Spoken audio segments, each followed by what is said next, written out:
All right, everyone. So we're going to go ahead and get started. It's right around noon. So thanks so much for joining me today on another Wellness Wednesday.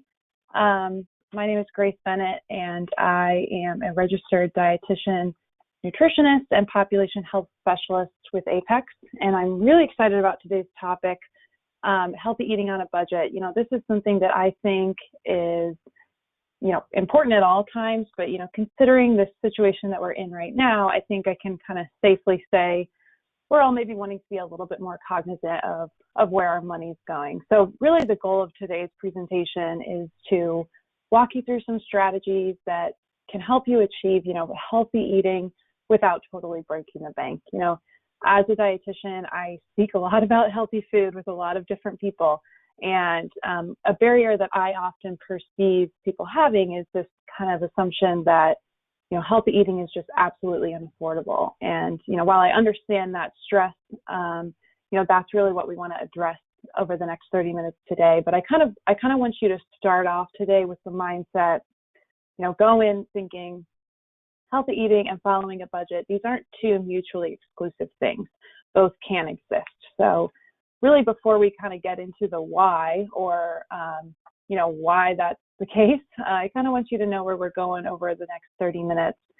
And really, when we talk about healthy eating on a budget, we have to consider three areas of focus. And that is before the grocery store, at the grocery store itself, doing the actual shopping, and then when you get home. So I think we have this kind of assumption that all of the savings happens in this middle section here at the store, right? And while that's true, it's not the whole picture. It's a piece of the puzzle, but putting all three pieces together will really kind of maximize the savings that you can get in terms of healthy eating on a budget. So that's kind of what we're doing today. We're taking a look at the whole picture, and we're going to go ahead and just jump right into, the planning phase of before the grocery store. What do you need to be doing before you get there to make sure that you're setting yourself up for success? And first, I had just mentioned this assumption that, healthy eating on a budget is unattainable. And I kind of want to revisit that before we get too far into the details. I can understand this assumption that, healthy eating on a budget is just really difficult to do. And I understand that. And it's all about going into this process of trying to make both work. It's about the mindset that you have going into it. So, upfront acknowledging that, yes, fresh fruits might cost a bit more than, let's say, a packaged item or a processed food item. But what we don't look at, and what's the most important part of the equation here, is considering the quality of the purchase. So that's what we always forget. So these fresh whole foods, things like fruits, vegetables, whole grains, proteins, they're more nutrient dense. So what they actually do is provide more bang for your buck. These foods are higher in all the positive nutrients like protein, fiber, vitamins, minerals. And so in choosing those products, you're actually doing more to satisfy your appetite, to fuel your body, and really to prevent or reverse the kind of progression of chronic diseases.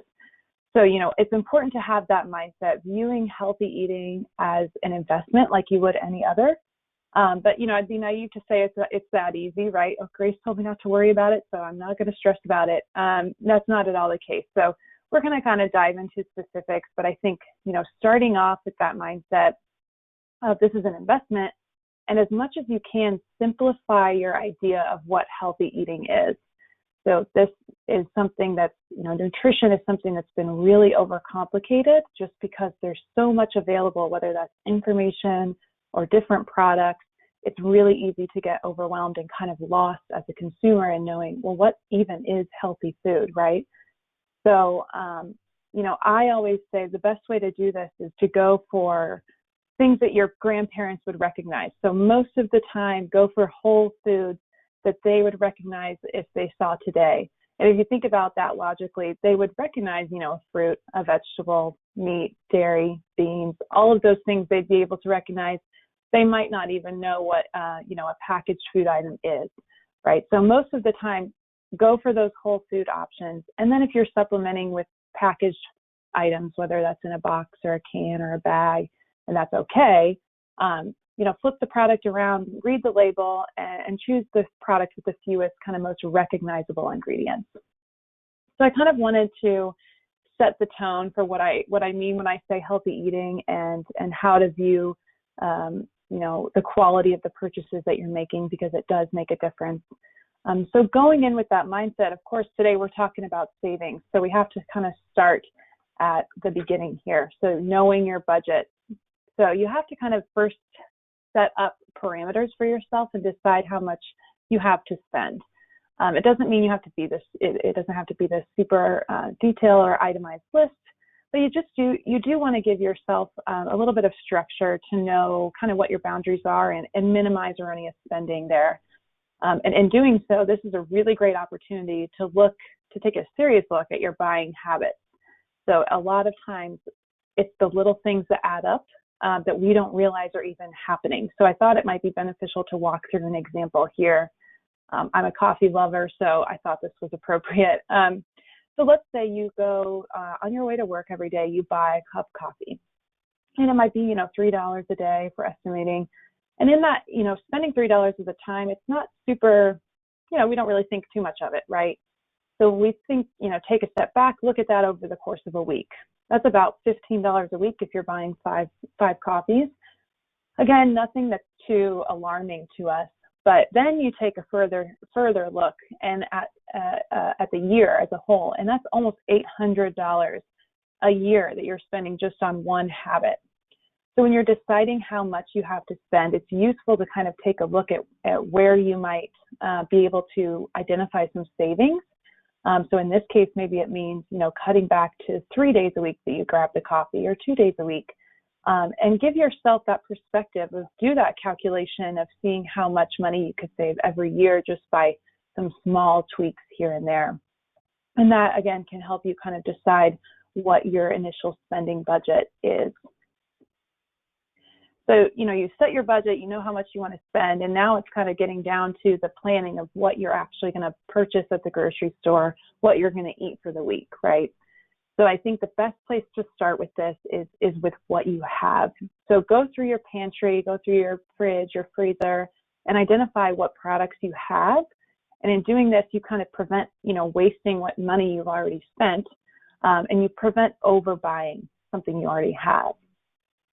So start there, get a good idea of your inventory, and then you want to be a discount detective. So use your grocery store's website or app or flyers to really take a look at what's on sale that week, or maybe what coupons are available. And I think one of the best ways to do this that doesn't really, take a whole lot of involvement is to join your store's loyalty program. So basically, this is pretty much a free program that you just usually fill out a quick application. You get a card that you carry with you when you shop. And in doing so, you get member access to certain discounts. So I use the example, I have a couple of examples here at the bottom. But Kroger has a really great loyalty program. So you bring your Kroger Plus card, you get, discounts on certain items throughout the store. But you can also pair that with their free app. And what this does is it allows you to see, coupons and sales electronically. And when you have one of those loyalty cards, you can actually sync it to your card. So in other words, you can be on the app and say, oh, there's a coupon for, sweet potatoes. I want to make sure I use that. And instead of, physically clipping it out, you just click a button and it syncs to your card, and it automatically applies at checkout. So it's a really useful tool, and I would encourage you to investigate whether your store has a loyalty program or an app or a website, whatever it might be, and really take advantage of those opportunities, because they're essentially just, free discounts waiting for you to use them. So I put a couple of examples. Obviously, this list of stores isn't comprehensive, but it is examples of stores that have websites that might be useful in this kind of planning phase. And then you have to kind of put all these pieces together, right? So we've thought about our budget. We've looked at what ingredients we have on hand, what might be on sale, what coupons are available.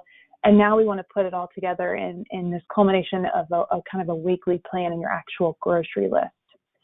So I'm going to quickly kind of walk through what I recommend you do in this process to just make it a bit more simple and a bit less overwhelming. But every person's different, so you really have to investigate what's going to work for you, for your family, for your schedule. So when you're kind of putting all these pieces together into your weekly plan and your grocery list, I recommend you break things down by category. So what I mean by that is just by meal and then by snacks. So, take a look, what recipes do you want to have for breakfast, for lunch, for dinner, and using those ingredients that you already have on hand or those that are on sale to kind of drive your decision making there. So if you have a ton of brown rice in the pantry and that sweet potato coupon you're going to use those ingredients to drive your recipe choices and your meal choices. And then, of course, when you're doing this, you have to consider your schedule as well. So are there certain days where you're going to be eating dinner out of the house? And if so, that's one less recipe, I guess, that you have to list there under dinner choices. And this just eliminates, the risk of over purchasing, buying things that are going to go to waste because that's just money out the window, right? So, once you decide on your meals, how much you want to, how many you need to make in each category, look at those recipes and combine the ingredients list, and that kind of becomes your grocery list. Of course, you want to cross off items that you already have. And in doing this process and kind of doing the recipe planning and then using the ingredients list to drive your grocery list, you know that what you purchase has a use. It's going to get used. It's not going to get thrown away. So that is kind of a process that I recommend starting off with if planning is something that's new to you, because it is a little bit more manageable. If planning like this is something that you've never done before, I think it's something that you have to kind of give some time for yourself to figure it out. Be patient with yourself, and it might require some time reallocation, but in the long run, it's going to save you from over purchasing or making purchases that you're not necessarily going to use. So it just gives you a good roadmap to make sure that your money is being spent wisely and that those ingredients are not going to waste. So of course, the actual savings, right, come from your choices that you're making at the store itself. So we're going to jump into that part of the process.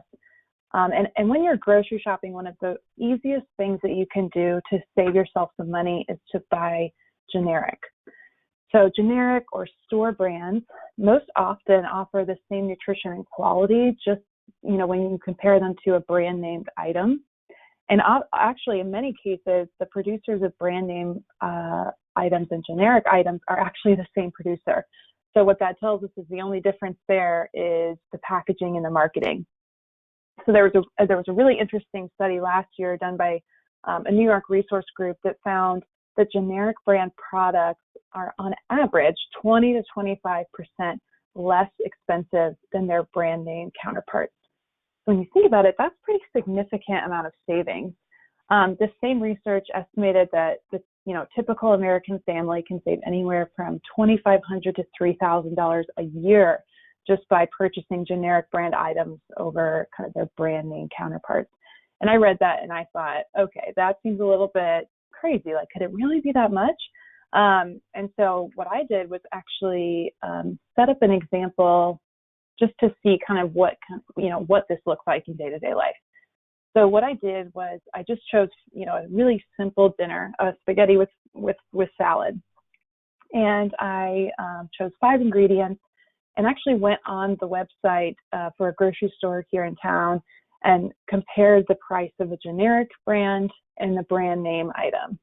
And you'll see when you're looking at these ingredients, the differences don't seem like a whole lot, right? Maybe $1 here, $2 there. But again, it's the little things that can add up. So when you look at the total here for the same meal, the same ingredients, you're looking at about $10 or $11 for a generic brand products versus almost $19 for brand name items. So that's a savings that you could have right there just in one meal of $8. And again, you might be thinking, $8, it doesn't really seem like a whole lot, but we're going to take it, that broad view again. So if you were to save $8 on every dinner, that's about $56 a week, or $2,900, almost $3,000 a year. So again, you can see that these really simple changes can add up very quickly. When you're shopping, another thing to consider is to understand and compare price tags. So in order to make the most informed decision, it's necessary you have to compare items just because there's so much out there right now. And this starts with understanding the price tags. So I have an example here. You'll see two different yogurts. So one is a 32 ounce, and the retail price, or what we pay for the whole item, what we typically pay attention to as shoppers. So for this 32 ounce, you have a $1.62 is your retail price. Then you have a 6 ounce, or like an individual yogurt, that costs 72 cents.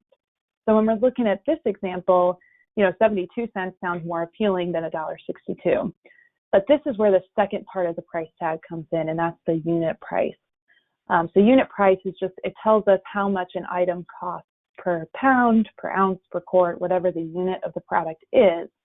And this can inform some, better decision making. So when we look at this example, this 32 ounce container of yogurt, you're paying about 5 cents an ounce, compared to about, more than double that, 12 cents an ounce for this smaller 6 ounce yogurt. So this tells us that in this case, the 32 ounce is actually a better buy. You get more product for the price. But of course, you have to take this with a grain of salt and use some judgment here. It might not always make sense to go for the bigger quantity. If it's going to go to waste, there's no use in purchasing it, right? But you can use this strategy in looking at the unit price when you're comparing, let's say, generic versus brand name items, or just similar items might have a difference in the unit price, and it can inform your decision making between the two. So next, at the grocery store, you kind of want to break it down by food group, and that starts, for example, by rethinking your protein sources. So protein-rich food items, particularly meat, are often some of the most expensive on a grocery bill. So knowing that, looking at alternative protein sources might be another opportunity for savings, in particular if you're used to purchasing a lot of meat, let's say. So this example here is from the USDA, and it just breaks down the cost per serving of common protein food items. So as you'll see, red meat here is at the highest, then poultry is next, and then followed by eggs and beans being the lowest cost per serving. And so what we do with this information is that it might be wise to consider alternatives if you're just used to meat. So let's say you institute something called Meatless Monday. So it's just one day a week where you try to go an entire day without meat, or you choose a different protein source. And in doing so, you kind of stretch your protein budget a little bit. So you're saving a little bit, especially if you have a family that might be, over time, over the course of a year, it could provide significant savings if you're investigating these kind of lower cost protein sources. When we look at produce, one of the best things you can do is to buy in season. And this may be something that you've heard, but produce is a lot cheaper when it's in season, mainly because the supply is readily available and the distribution costs less. So that trickles down to the consumer. You're paying less if it's not as expensive to move. So not only is it cheaper, it usually tastes better as well, which is always an added bonus. The flavor is richer, things just seem a little bit fresher. So on the screen here, I have some examples of per season, what's available, what produce is in season at that time. I don't expect anyone to have this memorized. If you do, I commend you. But so I think, sometimes it's helpful to print something like this and maybe hang it on the fridge so you can have it available when you're in that kind of planning phase. And the USDA has a really great interactive tool. If you search, USDA seasonal produce guide, it'll pop up and just kind of help you make those decisions so that you're, getting produce that tastes great, but also doesn't cost a whole lot. Next would be to consider purchasing grains in particular in bulk. And the reason I suggest this is that, grains like brown rice, oats, quinoa, whole wheat pasta, these things have a really longer shelf life, and they're extremely versatile, which means, they can be used in a lot of different recipes in a lot of different ways. It's kind of part of the basis of a healthy meal. So, oftentimes the bigger quantities are a little bit cheaper. It's not always the case. So you have to look at the price tag and maybe the unit price, like we just talked about. But it could be an opportunity for you to save a little bit here and there. So I think one of the great examples is comparing, a large quantity of oats to individual servings of oatmeal. And oftentimes, you'll see that there's a higher price for those individual serving sizes.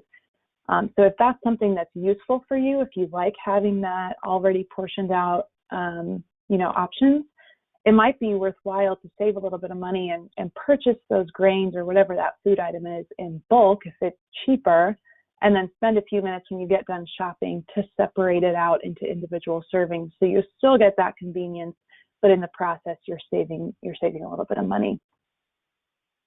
And then last would be to not forget about frozen options. So frozen produce in particular can be a great way to avoid waste, which again, if we're buying food and then it doesn't get used, that's just money out the window. So, I think this is particularly appropriate right now, given the current situation with coronavirus. It kind of limits our trips to the store if we can. That's kind of the best practice at the moment. So there's a concern, though, that fresh produce might expire before we can eat it all. So as an alternative, or maybe in addition to, consider buying larger bags of frozen vegetables or fruits in particular, because, produce is frozen at the peak ripeness, which means there's minimal nutrition and flavor loss. So these are still really great, options for you as a part of a healthy diet. They're not super expensive. Usually they're about, anywhere from like $1 a bag, and fruit's a little bit more expensive. But again, the shelf life is longer, so you don't run the risk of kind of feeling you might waste it.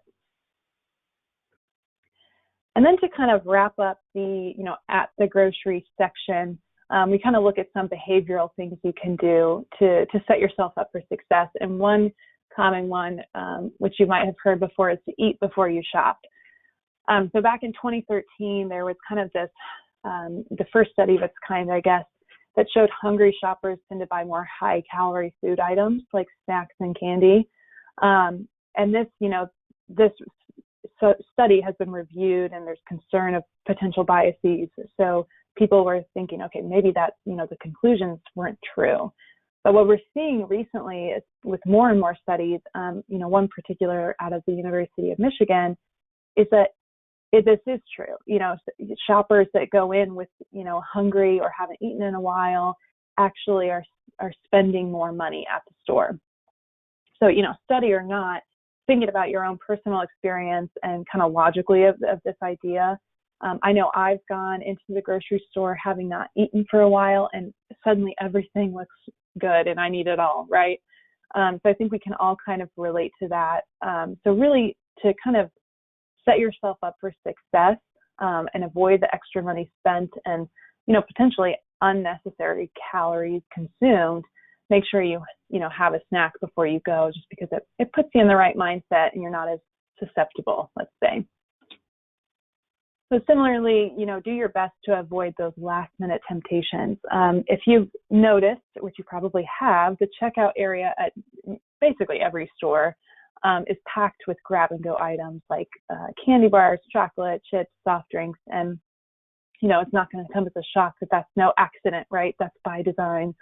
So by having those items right there, it's easier for us as consumers to make impulse buys, to just kind of throw a couple things on the conveyor belt for checkout.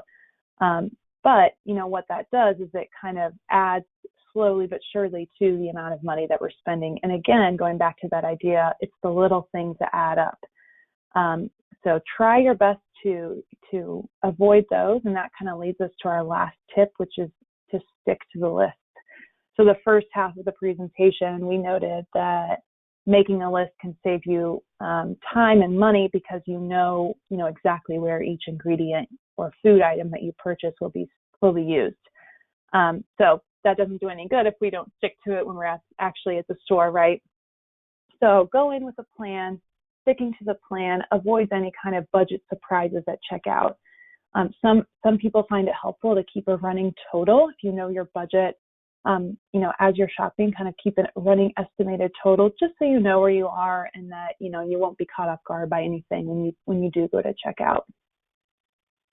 So that kind of leaves us, with the last couple of minutes with one more section, and that's after the grocery shopping itself. So what can you do at home to make sure that you're saving money or I guess not wasting money as well? And kind of similarly to sticking to the list, the first and foremost is to make what you planned. So, the Bureau of Labor and Statistics reports that average American households spend almost $3,000 a year eating out. And, I don't expect you, particularly thinking outside of the coronavirus bubble, I don't expect you to eat at home for every single meal, right? But this is where your planning comes in handy yet again. So in the beginning half, when you're, the more realistic you can be with your planning, the more likely you are to stick to it. So build in some flexibility. If you like to eat out as a treat, plan for it. That means you don't need to purchase food items for that particular meal, right? So there's no use in buying ingredients and then letting them go to waste. So, you want to make sure you follow through with the plan. And I think one of the best ways you can do that is to keep your recipes handy. So if you decided on, let's say, 3 dinner recipes, hang them on the fridge or save them in your phone. And that kind of helps you remember, oh yeah, I bought avocados to be used in this, or I bought tomatoes to be used in this. And that prevents anything from getting lost or, in the back of the fridge or going to waste. So similarly, freeze what you don't use. There's always times where we don't get it exactly right. I'd be shocked if you did every time. We might not use certain ingredients. So with what you can, freeze what you can so that it doesn't go to waste. A great example is particularly meat, which I mentioned earlier. Just be sure to label what you freeze, and then that way you can use it at a later date. And that money that you spent isn't really going to waste. The next one would be to use fresh first. So this kind of was staggering, but the USDA estimates about 30% of the food supply is wasted on the retail and consumer level. So 30% of what we're bringing home is actually going to waste. And like I've said over and over, that's not only just a waste of food, but it's a waste of money as well. So know that fresh foods like fruits, vegetables, proteins, those do spoil quicker. So make sure that you're using those items first and then reach for, your more shelf-stable items like frozen veggies or frozen fruits. Same thing goes for expiration dates. Use the items with the sooner sell-by date first so that you don't have to throw it away. And then finally, to kind of wrap all of this up, you want to track your expenses. And in doing so, tracking how much you spend at the store, it just kind of helps you keep an eye on your budget to see, did this work for me? Am I overspending? Do I have extra? Where can I put that extra money? Where can that be reallocated? And it can also be kind of a fun way to measure progress if you're new to this process and you're really trying to figure out a way to save money. These are kind of your actual results, which can be a motivating way to keep going and saying, okay, the planning I put into this is worth it. So that kind of leads us back to our roadmap. And I know I've talked a lot in the last 30 minutes, but, taking a broad view at a broad look at this, before the grocery, spend some time mapping out a realistic plan. Consider your schedule. What are you going to be at home to cook? And therefore, what meals do you need to get ingredients for? Look at your store's discounts, your coupons, and go in with a game plan. And then at the actual grocery store, make sure you compare items using that price tag, particularly, unit price, and stick to the list. Doesn't do any good if we don't stick to it. And then when you get home from the grocery, make sure to execute your plan. This is kind of the last step in making sure that you're not wasting anything. So, I will say with all of this, it's a learning curve. Doing the best that you can do and allowing time for those new habits to form is just as important as anything in this process. It might take some getting used to if you're not used to planning, if you're not used to looking for coupons or sales or going into the store with a list. Be patient with yourself as you kind of figure that out, and make sure that you're tracking your success, seeing how you're doing with the plan, because I think that can be a motivating way to continue those habits. So the more you practice, the more you learn, the easier it will get over time. So I know that was a lot of information in just 30 minutes. And if you have any questions, I would be happy to answer them. My email's here at the bottom of the page. I know this is a topic I could, clearly talk about for a long time. And I know that it's a little bit more individualized in some circumstances. So I'm happy to answer any questions. I hope you can join us next week for another Fitness Friday with Jessica. And I hope you've been enjoying this series as much as we have. So thank you so much for spending some time with me today. And I hope you have a great afternoon.